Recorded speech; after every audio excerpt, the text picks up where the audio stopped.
Vamos a continuar en nuestro estudio en el libro de Génesis. Hoy estamos llegando al capítulo número 25.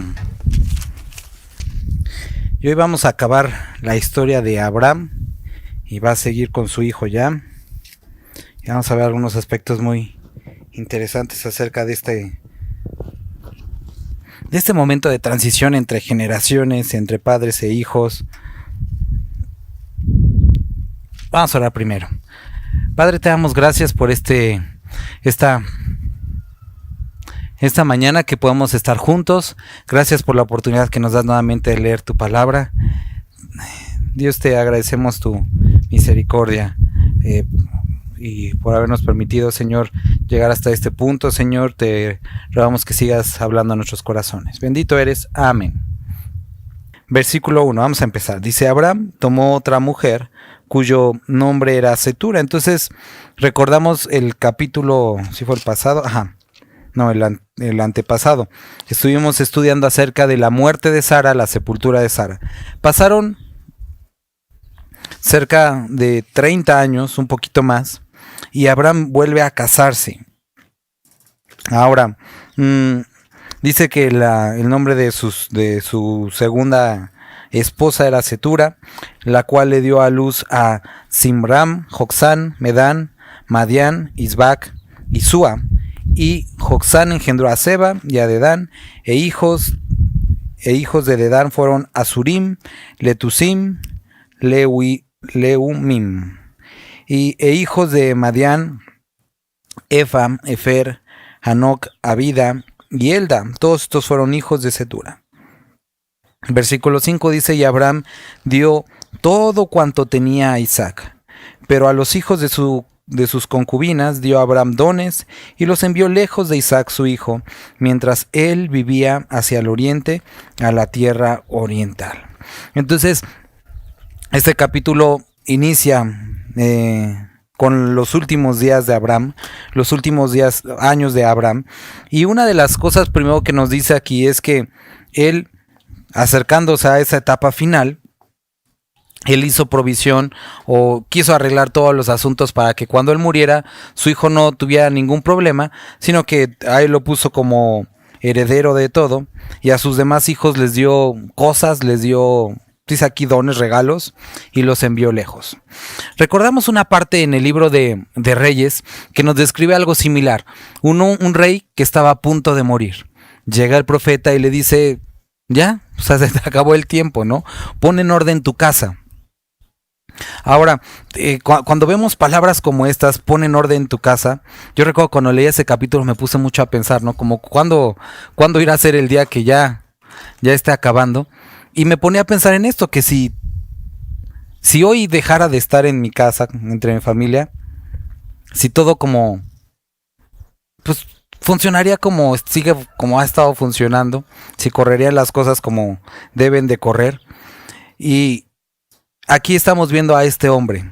Voy a leer unos versículos más y ahorita hablamos de esto. Dice: y estos fueron los días que vivió Abraham, 175 años, y exhaló el espíritu. Murió Abraham en buena vejez, anciano y lleno de años, y fue unido a su pueblo.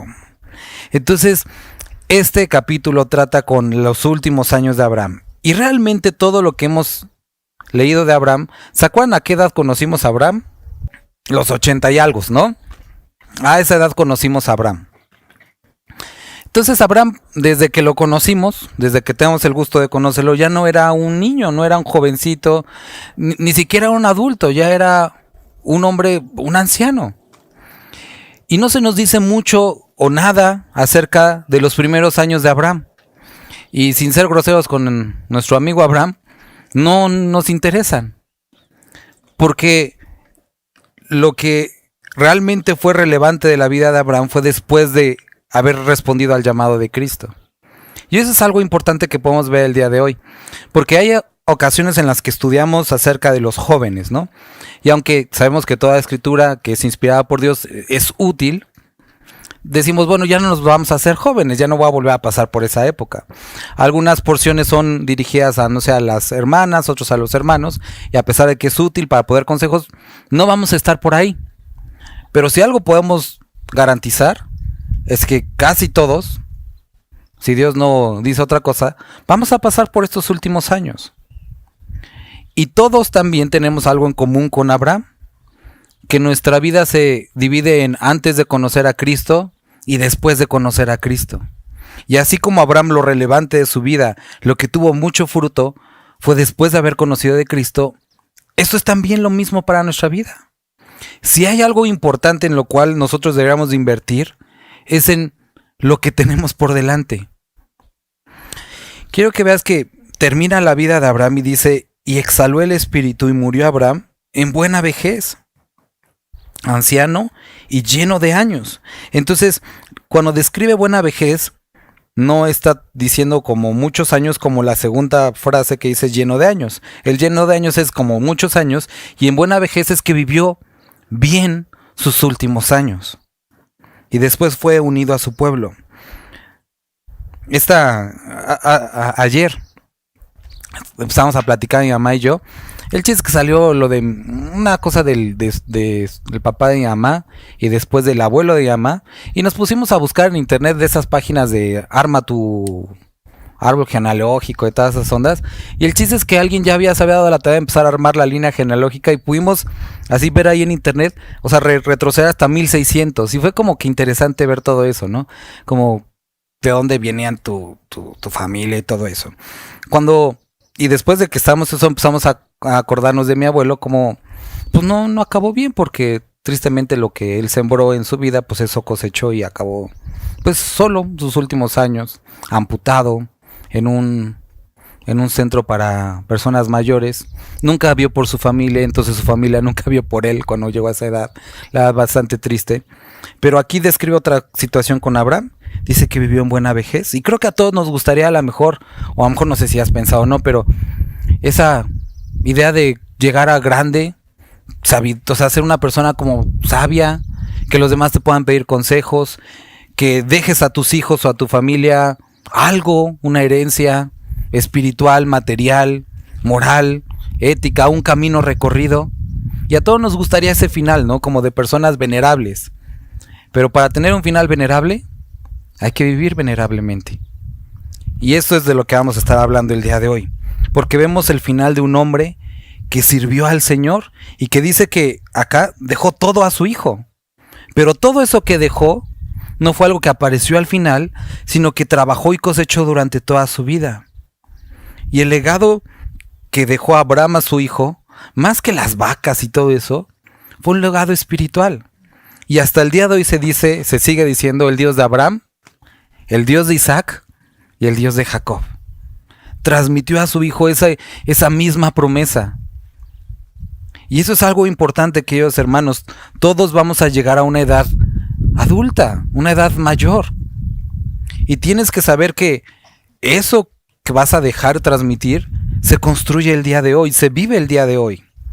Entonces, primero versículo 5. Y Abraham dio todo cuanto tenía a Isaac. Estábamos viendo la semana pasada que Isaac es una figura, un modelo de Cristo Jesús, una imagen. Y Abraham es una imagen de lo que hace el Padre, cómo envía a su siervo, que es una imagen del Espíritu Santo, por una esposa para Isaac. Ya vimos todo eso, ¿no? Y aquí vemos nuevamente esta imagen, ¿no? Abraham dejó todo cuanto tenía Isaac. Y nosotros recordamos, en los evangelios describe algo como esto. Jesús dice que el Padre había puesto todo a los pies de Cristo, todo le había dado a Cristo. En Hebreos volvemos a recordar todo esto, que puso todo bajo Cristo, todo lo sometió. Ahora, me gustaría leer, vamos a leer Efesios. Hace tiempo estuvimos pasando por ahí. Efesios 1:8. Desde el 7 dice, en que tenemos redención por su sangre, el perdón de pecados según las riquezas de su gracia.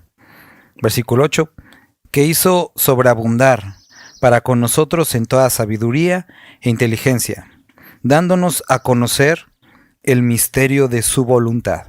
Entonces, Jesucristo habla acerca de esta voluntad, de lo que hizo el Padre. Aquí estamos viendo una sombra en Génesis. Muchos el día de hoy quieren conocer la voluntad de Dios. Ok, ahí te va la voluntad de Dios. Que hizo sobreabundar para con nosotros en toda sabiduría e inteligencia, dándonos a conocer el misterio de su voluntad, según su beneplácito, el cual se había propuesto en sí mismo. Es algo que él ya se había propuesto. ¿Qué era qué? Reunir todas las cosas en Cristo, en la dispensación del cumplimiento de los tiempos, así las que están en los cielos como las que están en la tierra. En él asimismo tuvimos herencia, habiendo sido predestinados conforme al propósito del que hace todas las cosas según el designio, y vuelvo a recordar, de su voluntad. Entonces la voluntad del Padre desde el principio, su tirada, su deseo era que llegara el tiempo, que el tiempo ya llegó, reunir todo en Cristo. Todo tenía que ver con Cristo, que todo tuviera que ver con Cristo. Entonces, primera cosa que quiero que notemos, a medida que nos acercamos al final de nuestros años, y no es para que se empiezan a sentir viejitos todos, pero tenemos que pensar que la voluntad o el propósito de Dios siempre fue reunir todo en Cristo. Entonces, si quieres obrar de acuerdo a su voluntad en tu vida, haz aquellas cosas, invierta en aquellas cosas, camina en aquellas cosas cuyo propósito tengan Cristo, porque eso ha sido siempre la voluntad del Padre. Entonces, si tú inviertes, si tú trabajas, si tú caminas en cosas que se apartan de Cristo, cuando tú mueras se van a desvanecer, o desde antes que mueras se van a desvanecer, porque esa nunca fue la voluntad del Padre. En otras palabras, si tú quieres heredar algo, hereda algo relacionado con el acercamiento a Cristo. La mejor herencia para tus hijos, para los que te rodean, es acercarlos a Cristo, porque esa siempre ha sido la voluntad del Padre. Aquí vemos como todo lo dejó para su hijo Isaac, de la misma forma que Dios sometió todo para Cristo. Versículo 7. Estos fueron los días que vivió Abraham, 175 años, y exhaló el espíritu. Y entonces nos describe la naturaleza de todo lo que vive, que tarde o temprano, si Cristo no viene antes, todos vamos a morir. Pero tenemos que reflexionar si esos últimos años, y siempre te repito esa porción que vamos a ver al final de Génesis, cuando se le pregunta a Jacob, ¿cuáles fueron los años de tu caminar? Y él dice, 130 y tantos, malos y oscuros, no le gustaron. El padre de Israel no le gustó, pero por las decisiones que tomó o las decisiones que no tomó. Pero aquí Abraham dice que murió en buena vejez. Sus años con Dios los disfrutó. E hizo todo aquello que se le pidió y por lo tanto experimentó una vida en paz y gozosa. Hermano, ¿cómo te gustaría acabar tu carrera? Tienes que pensar en esto. Y eso no quiere decir que no haya problemas o no haya situaciones. Más bien que a pesar de todas esas cosas puedas decir, estoy en paz con Dios. Y estoy contento con como viví. Abraham murió en buena vejez, dice anciano y lleno de años, y después una frase interesante, y fue reunido a su pueblo. Y si tu pueblo es el cuerpo de Cristo, una vez que cierres los ojos y los vuelvas a abrir, estarás reunido con tu pueblo, que es el cuerpo de Cristo en la presencia de Dios. Pero si tu pueblo es otro, los peleoneros de allá, los borrachos de allá, los que no quieren saber de Dios, te vas a encontrar en compañía de muchos igual que ese camino que has deseado tomar. Dice Abraham, él fue reunido con su pueblo. Versículo 9, y los sepultaron Isaac e Ismael, sus hijos, en la cueva de Macpela, en la heredad de Efrón, hijo de Zoar Eteo, que está enfrente de Mamre. Proverbios 16:31, posiblemente conoces este versículo, que dice que las canas son como una corona para los ancianos, pero habla de un aspecto, que han caminado, o si esas canas son vividas en justicia.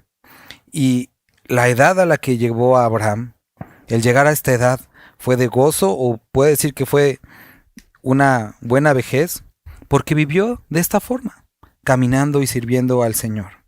La única forma buena de vivir es para Cristo, Y la única forma buena también de morir es para Cristo.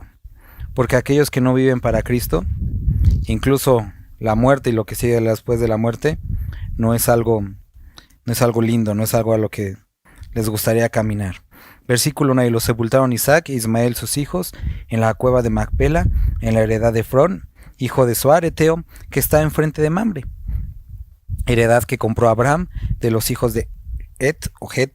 Allí fue sepultado Abraham y Sara su mujer, y sucedió, después de muerto Abraham, que Dios bendijo a Isaac su hijo, y habitó Isaac junto al pozo del viviente que me ve.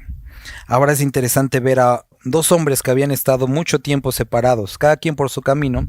Después de la muerte de su padre, pues se volvieron a encontrar. Dice que los sepultaron ahí, Ismael e Isaac. Algo de lo que podemos entender y comprender en los evangelios, en el libro de Romanos, que para que haya una reconciliación con el Padre, primero fue necesario muerte, sangre. No había otra forma de ser reconciliado con Dios, sino a través del pago propiciatorio para esa reconciliación. Y interesantemente en las familias sucede algo similar. Familias que están peleadas, a veces es necesario un velorio para volverse a encontrar. Pero el punto no que quiero ir no es ese, sino quiero que podamos encontrar algo aquí. Que también muchas ocasiones para esta reconciliación es necesario muerte. ¿A qué me refiero? A morir a ti mismo. Cuando hay problemas entre parejas, alguien tiene que morir a sus deseos. Cuando hay problemas entre familias, alguien tiene que morir a su opinión. Cuando hay conflicto entre amigos, alguien tiene que morir a sí mismo.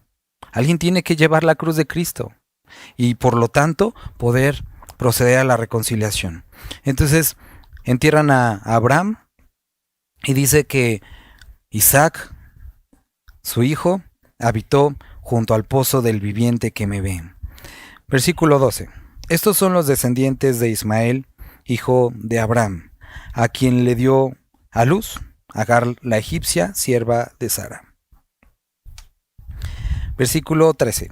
Estos pues son los nombres de los hijos de Ismael, nombrados en el orden de su nacimiento. El primogénito de Ismael, Nebaiot, luego Sedar, luego Adbel, Mibsam, Misma, Duma, Masa, Adar, Tema, Getur, Nafis y Sedema. Estos son los hijos de Ismael, y estos sus nombres por sus villas y por sus campamentos. 12 príncipes por sus familias. Según la historia del Islam, Abraham no está enterrado en ese lugar, sino en Meca o en la Meca, junto con Ismael. Cuando nosotros hacemos un estudio cuidadoso de cada uno de estos nombres, son nombres bastante relevantes con la historia y el desarrollo del Islam. Aquí me gustaría recordarte algo. Hay personas que han dicho, o hay personas que aseveran que realmente el cristianismo y el judaísmo y el Islam son la misma cosa. Es exactamente lo mismo, es el mismo Dios, pero si tú te has creído creer eso, falso, no tiene nada que ver. Judíos y cristianos adoramos al mismo Dios, por supuesto, pero el Islam es otra onda completamente diferente. Después del nacimiento de Mohammed, el profeta del Islam, él sabía o sentía que tenía que unir a todos los pueblos nómadas, beduinos, bajo un mismo gobierno. Entonces lo que hace es, él sabía que en este lugar, que el día de hoy es la Meca, donde está esta piedra negra, que ellos dicen que es una piedra sagrada. De hecho es un meteorito que cayó hace muchos cientos de años en ese lugar, y que ya se adoraba mucho antes del surgimiento del Islam. Se la adoraba como una piedra que habían mandado los dioses, y que de ella habían salido espíritus. De hecho en ese lugar había puntos y nichos de adoración a cerca de 360 deidades diferentes. Una de estas deidades era precisamente Alá, el dios de la luna o el dios lunar, y entonces era uno de los favoritos de Mohammed, y él lo elige como Alá, como el Dios todopoderoso, y entonces trata de unificar a todos los pueblos bajo ese Dios. Por eso una de las banderas del Islam, o más bien la bandera del Islam, tiene abajo una luna, haciendo referencia a este Dios lunar. Pero no, Alá no es ni tiene nada que ver con Jehová, no es ni un similar, ni una mala traducción, no tiene nada que ver. El origen del Islam es completamente pagano. Entonces, bueno, aquí nos describe todos los hijos de Ismael y ya no se vuelve a tocar el tema de Ismael porque esto también tenemos que ver en la Biblia cuando describe genealogías, continúa o sigue aquellas que guían a Jesucristo, pero en aquellas que no tienen nada que ver con Jesucristo, simplemente se pierden o deja de seguirlas. Y fueron los años de la vida de Ismael, 137 años, y exhaló el espíritu Ismael, y murió y fue unido a su pueblo. Y habitaron desde Havila hasta Shur, que está enfrente de Egipto, viniendo de Asiria, y murió en presencia de todos sus hermanos. Esos son los descendientes de Isaac. Hijo de Abraham, Abraham engendró a Isaac. Y era Isaac de 40 años, cuando tomó por mujer a Rebeca, hija de Betuel, arameo, de Padán Aram, hermana de Labán, arameo. Esta es la historia con la que nos quedamos la semana y es con lo que vamos a continuar. Antes de esto, me gustaría que viéramos lo siguiente. Primero nos presenta a Abraham, el fin de sus años. Nos describe que heredó todo cuanto tenía Isaac. Y eso es una referencia no únicamente a lo físico, sino a cuanto a la promesa, a su amor, su creencia en Dios. Después de esto, nos describe cómo fue la muerte de Abraham, lleno de años, bendecido, en paz. Después de esto, nos menciona o quiere cerrar este ciclo de Ismael, nos dice cómo acabó todo eso, para no volverlo a mencionar. Y continúa la historia ahora con Isaac, y volvemos a encontrarnos a Isaac ya de 40 años, ya pasando bastante tiempo, y dice que a esa edad fue que conoció o tomó por mujer a Rebeca. Y nos describe ahora un nuevo conflicto. Y oró Isaac a Jehová por su mujer, que era estéril, y lo aceptó Jehová, y concibió Rebeca, su mujer. ¿No se te hace raro que la esposa de Abraham no pudiera tener hijos? Y después la esposa de Isaac no pudiera tener hijos. Es como raro, ¿no? Pensar que hombres que jugaban papeles fundamentales en una promesa que tenía que ver con muchos hijos, no pudieran tener hijos. O también podríamos pensar, es raro que Dios no eligiera a una mujer que sí podía tener hijos, ¿no? Como que sería algo a nuestra manera de pensar más sencillo. Pero también tenemos que saber y recordar que nada de esto es por casualidad. Dios sabía todo esto.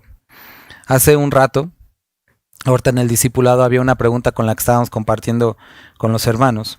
¿Qué tipo de hombres eligió Dios para dirigir la iglesia primitiva?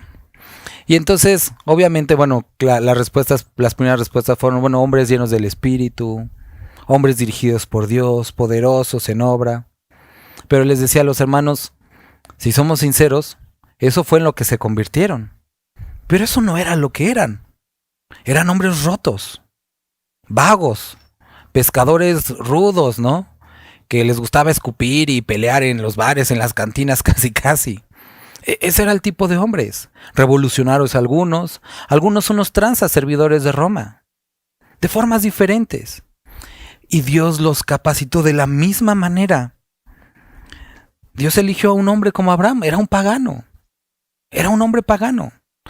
Y lo alejó de sus dioses. Eso es lo que nos dice en el libro de Hechos, porque vemos la descripción de este capítulo aquí muy bonito, pero cuando Esteban describe, dice, y trajo a nuestro padre Abraham del otro lado del río, y tenía otros dioses. Y nosotros vemos también a mujeres que para la promesa se necesitaba tener hijos, pero que no podían tener hijos.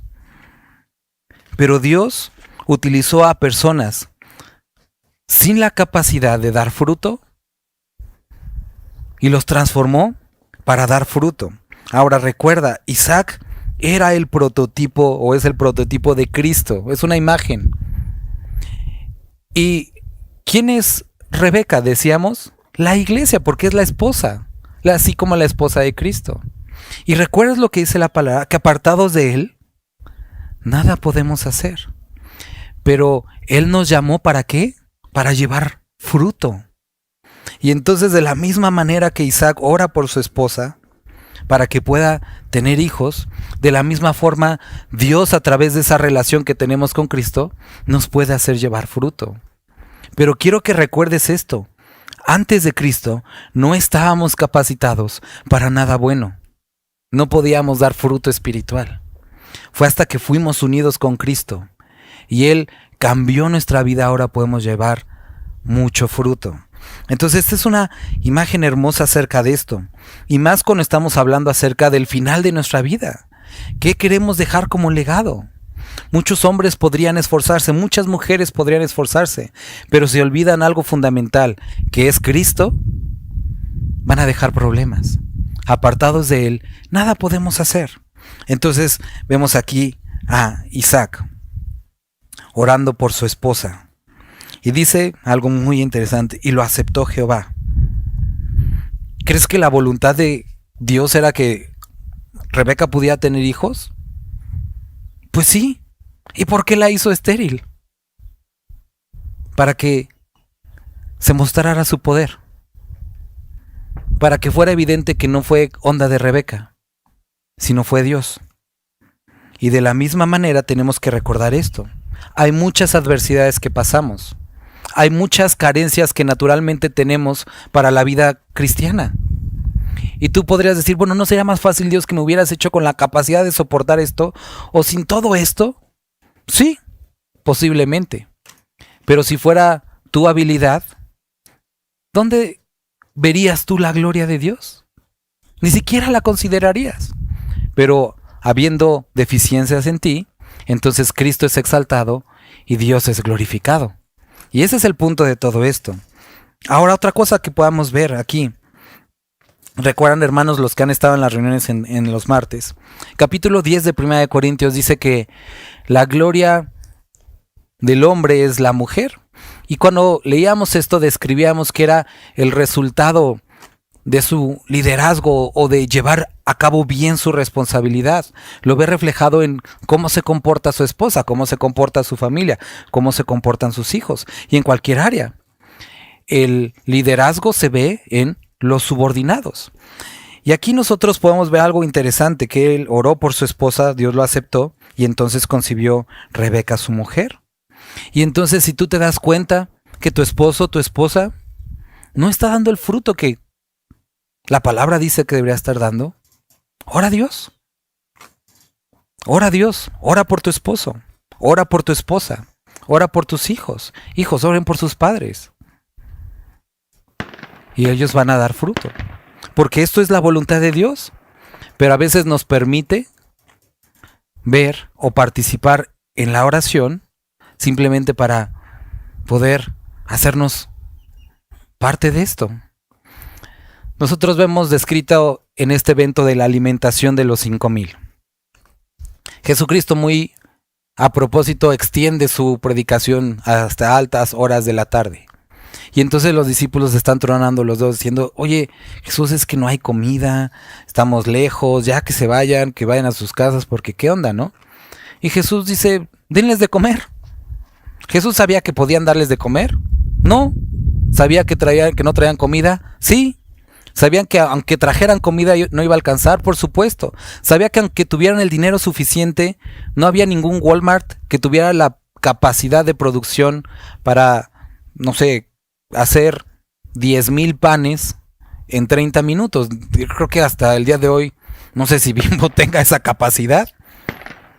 No había forma de producir ni dar comida a todos. ¿Qué restaurante puede alimentar a cerca de 10,000 personas y dejarlos bien llenitos?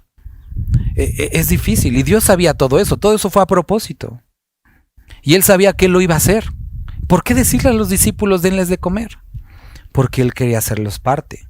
¿Por qué tomarse la cosa de tomar unos peces de un niño y orar y multiplicar a no simplemente aparecer?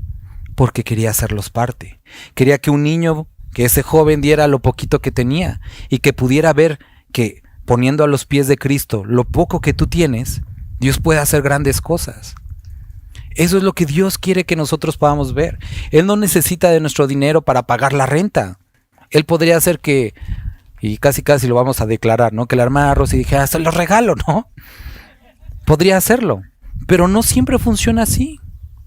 Porque Él le gusta hacernos partícipes. También con lo que Él mismo nos ha dado, que ofrendemos para algo que Él mismo nos ha dado. Y Él nos hace parte. Nos hace parte de su plan redentor aquí en Puebla. Él podría hacer descender ángeles que compartían el evangelio. Pero le ha placido poner a hombres y mujeres insuficientes, incapaces, para llevar las buenas nuevas. No nos necesita. Y el día que te quieras jactar de algo, recuerda de dónde te sacó. Dice de lo vil y menospreciado. Entonces, estamos viendo descrito aquí esto. Dios, en su gracia, permitiéndonos ser parte de algo que Él ya había determinado hacer. En este caso, que Rebeca pudiera tener hijos. Y de la misma forma, si tú no ves frutos en tu esposo, tu esposa, tus hijos, en alguno de tus hermanos, ora por ellos. Posiblemente Dios te está dando el privilegio de poder ser parte de ese fruto a través de la oración que puedes hacer por tus hermanos. ¿Vale? Entonces, dice que lo aceptó Jehová y concibió Rebeca su mujer. Y los hijos luchaban dentro de ella. Y dijo, si es así, ¿para qué vivo yo? Y fue a consultar a Jehová. Las hermanas que han, las que han tenido hijos, yo recuerdo cuando estaba estaba en la panza de Ruti, luego me decía, mira, siente cómo se mueve, ¿no? Y a mí la verdad como que sentía como raro, ¿no? Esa sensación como de algo moviéndose adentro. Y yo siempre me ponía a pensar, qué raro se ha de sentir. Estás así, te vas a acostar en la noche y que esté saltando, pues algo adentro, ¿no? Ha de ser como, no sé, algo bonito, pero a lo mejor también como raro, ¿no? ¿Qué tan raro debió haber sido esto? Que ella dijo, hay algo malo con estos chamacos. O sea, no sé cómo se movían, no sé cómo se pateaban o qué sentía, que pensó que tenía que orar a Dios para saber qué onda con esto. Imagínate qué es lo que estaba sucediendo en el vientre de esta pobre mujer. Entonces ve esto, no podía tener hijos. Oramos, Dios, gracias Dios, ya, se solucionó. No, después el hijo que se estaba pidiendo, hay algo raro adentro. Y a veces podemos experimentar algo similar. Que Dios, vamos a dando esos pasos de fe, pensamos que ya se solucionó una cosa y vemos que viene otra. Y a veces pensamos, Dios, ¿por qué no me lo facilitas todo? O podemos pensar, por ejemplo, en Rebeca, ¿por qué Dios tenía que ponerle 2 hijos tan latosos dentro? Recuerda también lo que dice Corintios, que todas estas cosas fueron escritas como testimonio para nosotros. Dios puso a estas mujeres piadosas, a estos hombres piadosos, como ejemplo de lo que quería hacer con nosotros. Entonces, su vida fue un sacrificio agradable para que tú y yo pudiéramos tener entendimiento, como un ejemplo de algo. Y también tenemos que pensar en esto, que hay ocasiones en las que tu vida, porque ahora eres creyente, es un precio agradable, y las circunstancias que pasas para que otros más inmaduros en la fe puedan ver y aprender cómo se resuelven las cosas en Cristo. Ellos ya hicieron su parte, a veces nos toca a nosotros. Ahora, están todos estos chamacos ahí peleando. Dice que Jehová le respondió, 2 naciones hay en tu seno. Y ella a lo mejor pensó, Dios nada te pidió un hijo, no naciones adentro. Un pueblo será más fuerte que el otro pueblo, y el mayor servirá al menor, supuestamente apartado de la costumbre. Entonces tenía a estos 2 niños peleando, lo cual es un claro ejemplo de lo que sucede en nosotros, porque Rebeca es una figura de la iglesia, y dentro de nosotros hay esta lucha también. Eso es lo que describe Gálatas 5:17. Cuando los deseos de la carne son contrarios a los del espíritu. Y si has pasado una mala semana, puedes decir, ay sí, ya medio entendí a Rebeca. A lo mejor no sentí nada que se me moviera en la panza, pero algo en el corazón. una lucha en mi mente, una lucha en mi vida. Lo que describía Pablo, lo que quiero hacer, no hago, y lo que no quiero o no debería estar haciendo, eso hago. Ay de mí, ¿quién me librará de este cuerpo de muerte? Y describía de esta forma esta lucha interior.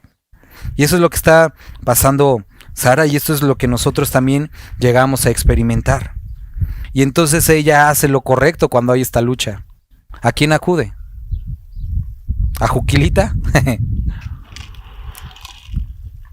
Dice, eso se puso ya tan feo que mejor si compro mi sábila con mi moño rojo.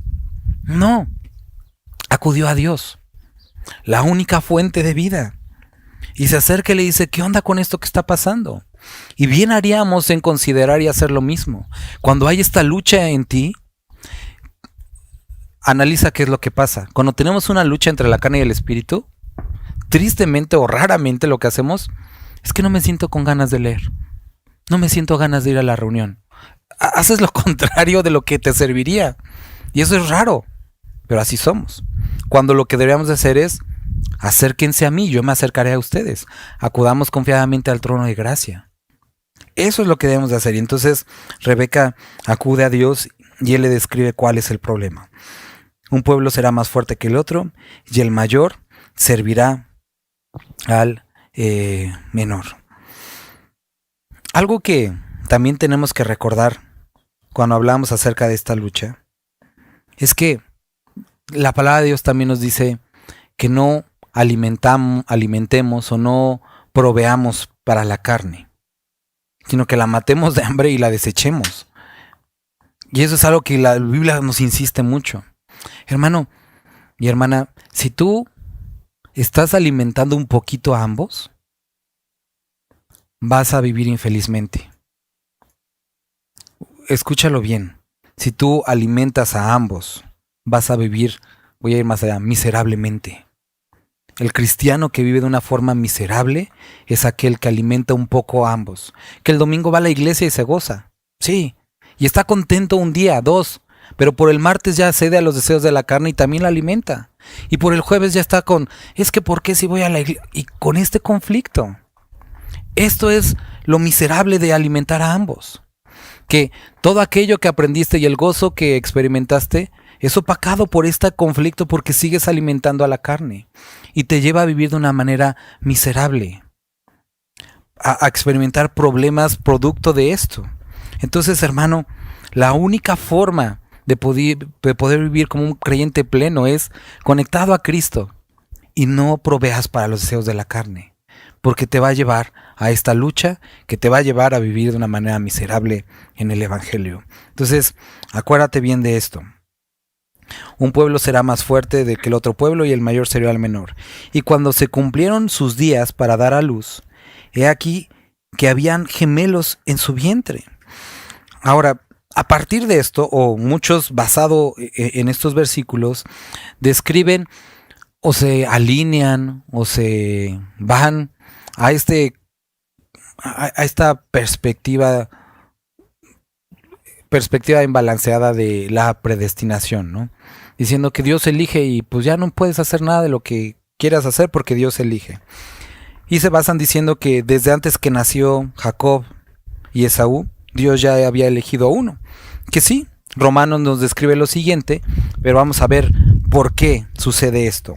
Entonces nacen y entonces se da cuenta, como Dios le había dicho, que habían gemelos en su vientre. El primero salió rubio, todo guapetón, la imagen de un hombre fuerte, velludo. Dice tan velludo como una pelliza, no sé cómo tenga su traducción. Y llamaron a su nombre Esaú, que quiere decir peludo, ¿no? O velludo. Entonces era el típico,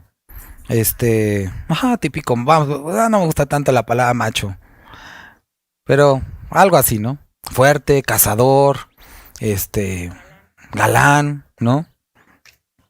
Después salió su hermano, trabada su mano en el calcañar de Esaú, y fue llamado su nombre Jacob, que muchos se quedan con tranza, pero no es realmente eso el punto, sino es el que agarra por el calcañar, que inicialmente no tenían una mala connotación, porque este nombre realmente era el que se agarra de Dios o algo similar a esto, y usan ese nombre para hacer lo que hizo Jacob con su hermano. Entonces inicialmente no era algo peyorativo, pero describía la forma o la condición en la que fue o en la que nació.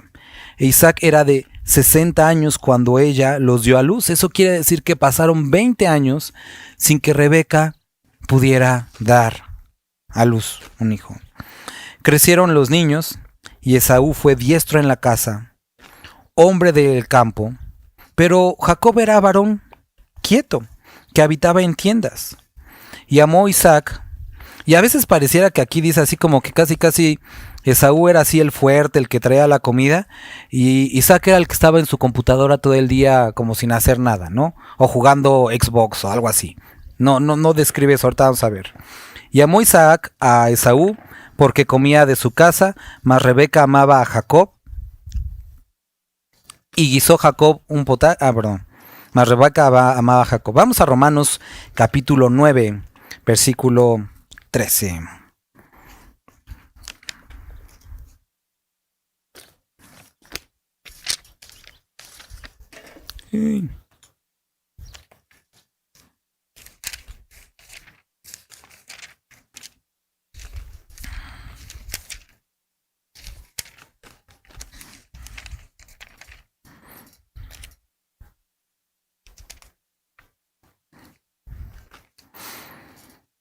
Y el capítulo describe la elección de Israel. Vamos a ver el 9:9. Porque la palabra de la promesa es esta: por ese tiempo vendrá Sara y tendrá un hijo.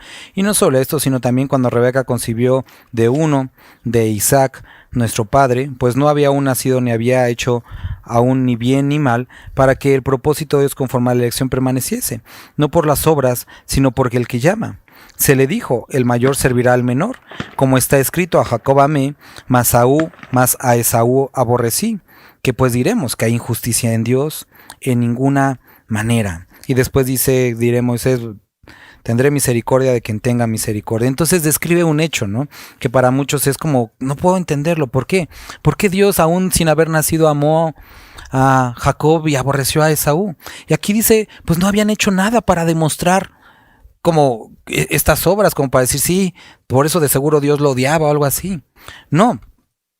Pero tenemos que recordar que así como una de las características o de los atributos de Dios es todopoderoso, también soberano, es decir, que su voluntad se impone, también es omnisciente, que todo lo sabe.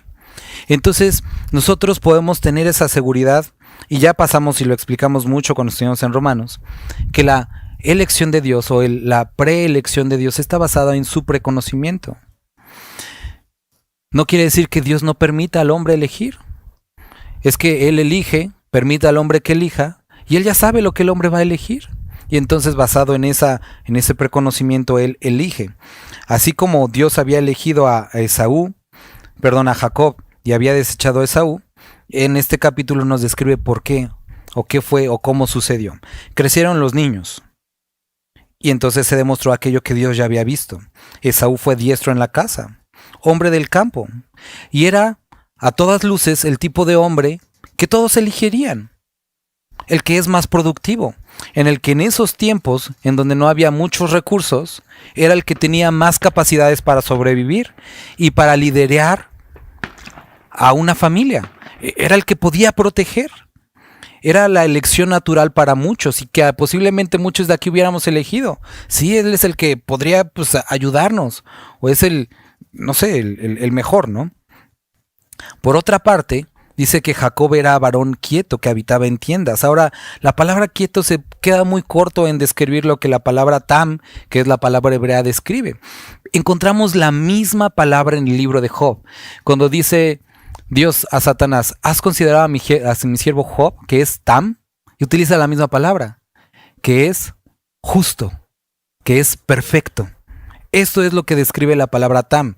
Realmente la palabra quieto es una inferencia por el hecho de habitar en tiendas, pero la palabra o la forma en la que se quería describir a Jacob era un varón íntegro, un varón perfecto.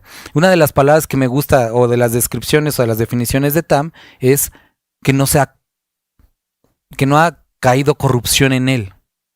no es corrupto. Entonces, esto es lo que describía el carácter de Jacob en contraste con Esaú. La virtud de Esaú era proveer para la casa y poder defender. Y las características de Jacob eran espirituales porque era un hombre justo, un hombre que perseveraba o que buscaba a Dios. Y vamos a ver el reflejo de esto en una situación que sucede años después. Por esto, Isaac amaba a Esaú. Y nos dice que la base de el amor de Isaac por Esaú era la panza, ¿no? Porque comía de su casa. Y digo, ¿y a quién no le va a gustar una buena barbacoa? Pero en eso había basado su elección. En cambio, Rebeca amaba a Jacob. No nos dice por qué, pero ella lo amaba. Y quiso Jacob un potaje, y guisó Jacob un potaje. Y volviendo Esaú del campo, cansado, dijo a Jacob: te ruego que me des a comer de ese guiso rojo, pues estoy muy cansado.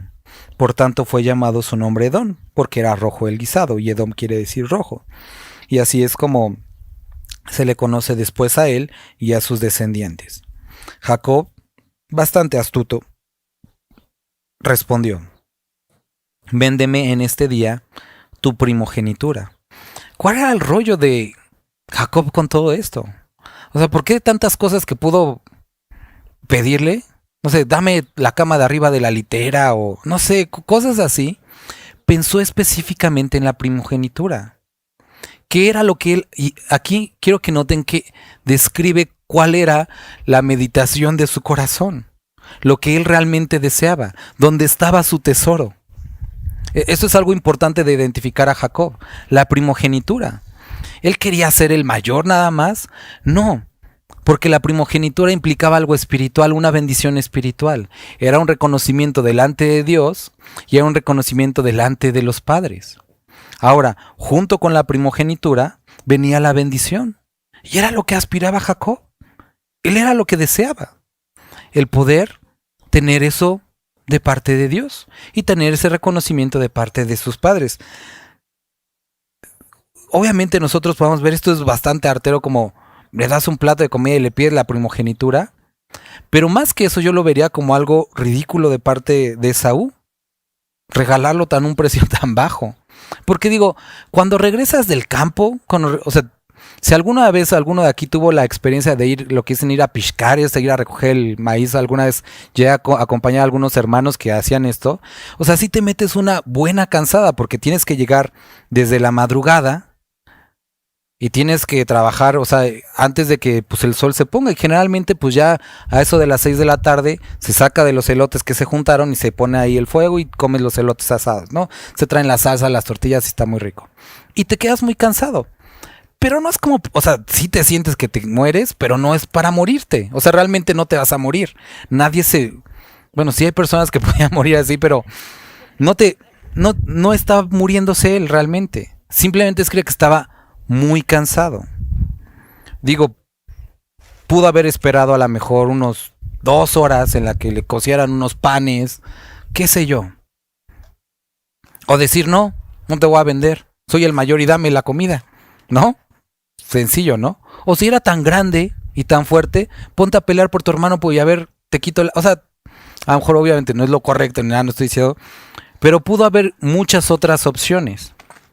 Lo que nos describe aquí es lo tan poco que para Esaú simbolizaba o significaba la primogenitura. Como decir, ay sí, o sea, me da igual, ¿no? Entonces, Jacob respondió, véndeme en este día tu primogenitura. Entonces dijo Esaú, he aquí yo me voy a morir. ¿Para qué pues me servirá la primogenitura? Y dijo Jacob, pero las cosas no van a ser así, o sea, vamos a hacer algo legal, júramelo en este día. Y le juró, y vendió Jacob su primogenitura. Entonces Jacob dio a Esaú pan y del guisado de lentejas, y él comió y bebió, se levantó y se fue.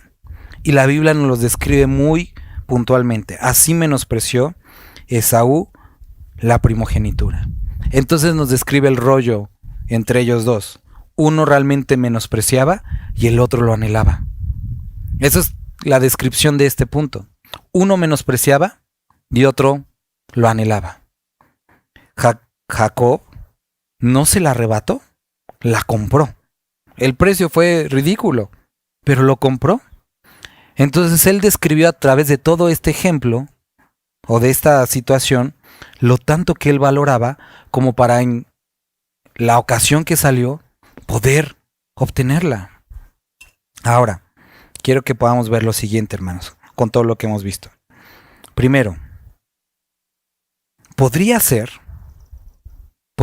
que en tu caso estés menospreciando esto que Dios ha dado en tu vida.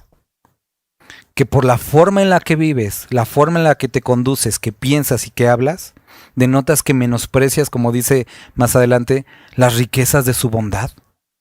¿Podría ser que en tu vida estés despreciando esto?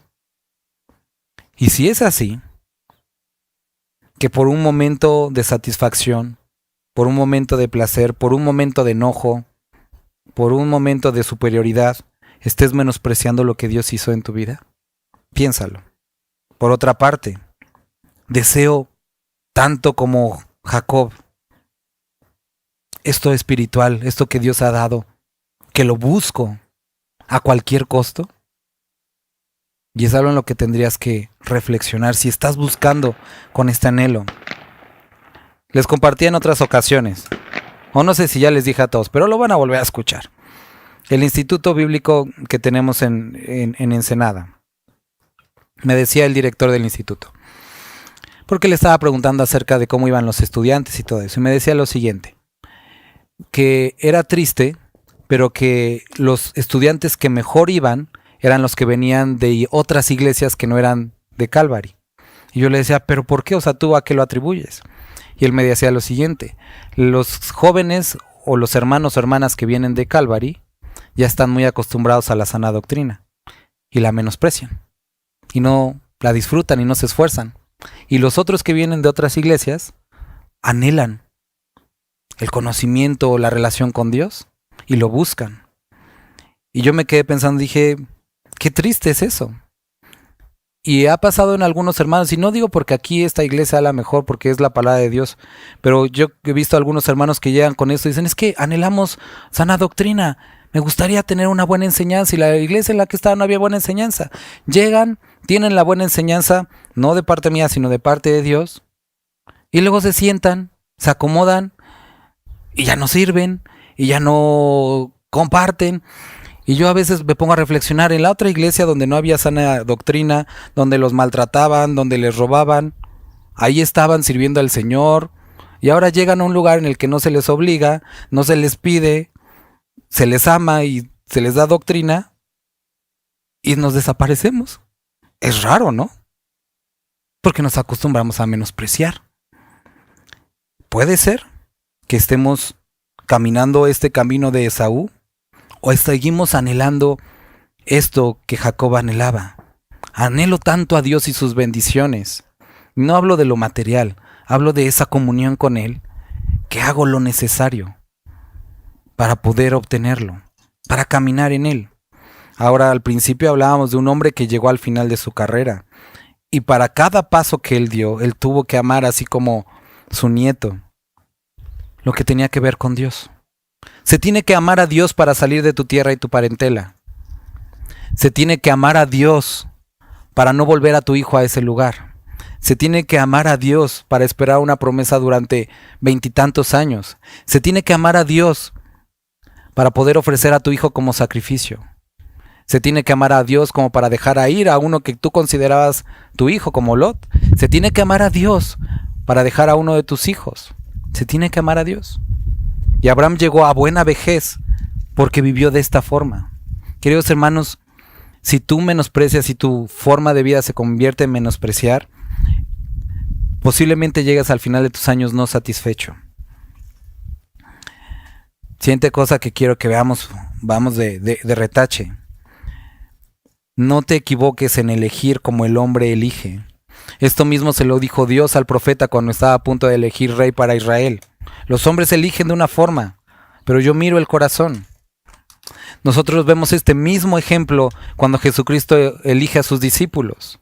No fue a las universidades, no fue al Sanedrín, no fue a las escuelas rabínicas, fue a las playas, a los mercados, porque Él no se fijó en aquello que los hombres elegían naturalmente.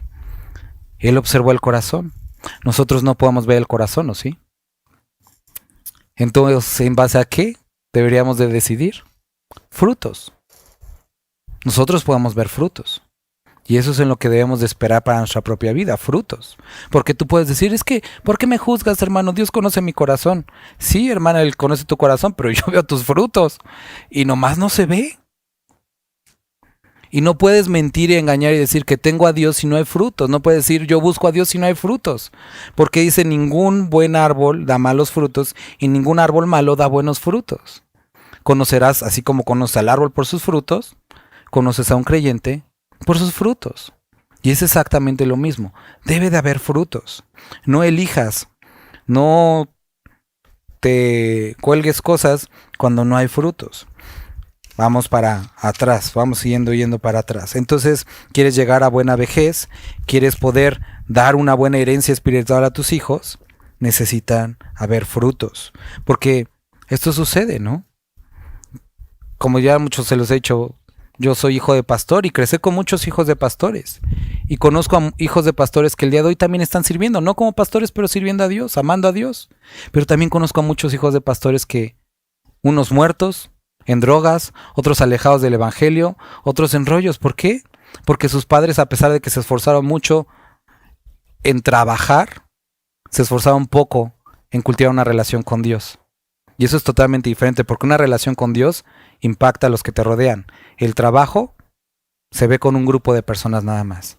Y decía, algunos se enfocaron mucho en la iglesia, en el servicio, que es bueno, pero no como producto de una relación que también incluyera a sus hijos, sino nada más a un grupo de personas. Entonces, tengamos cuidado de esto.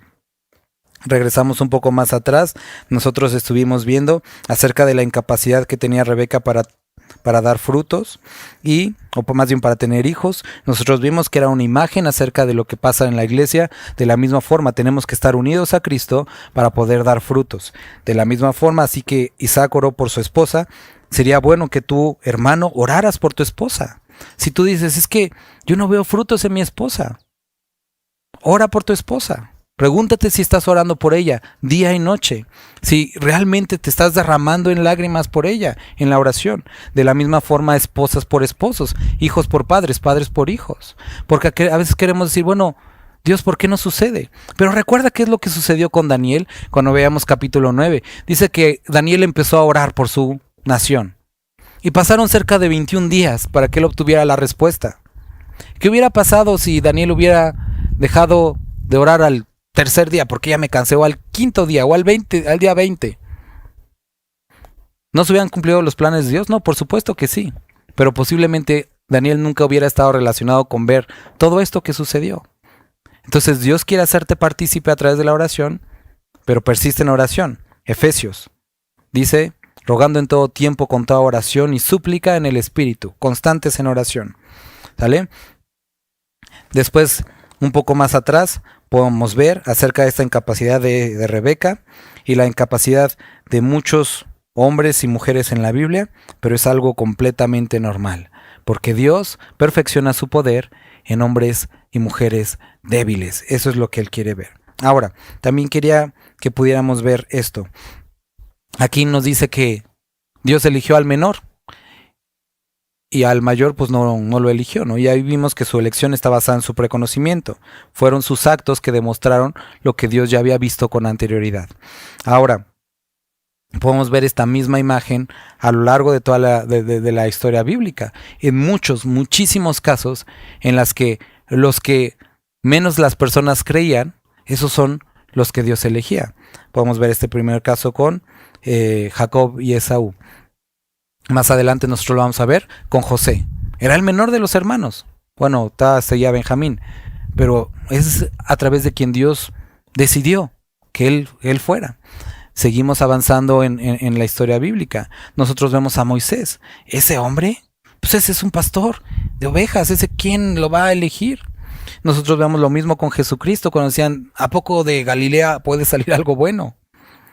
Y nosotros vemos una y otra vez como hombres que no pensaban nadie, Dios los eligió. Seguimos regresando en lo que ya vimos y podemos ver aquí a un hombre que sus últimos años fueron aquellos en los que sirvió al Señor. Y con esto me gustaría terminar. Hermano, posiblemente hoy ya te estés tirando casi a la tumba. Digas, no, pues yo ya estoy para el entierro nomás. Hermanos, si Dios empezó su trabajo con Abraham a los 80 años, ¿quién de aquí tiene ya 80? Aparte, ¿quién ya tiene 80? ¿No? ¿Nadie tiene 80? Puro joven. Entonces, como digo, apenas podrías empezar, ¿no? Es al punto que quiero llegar.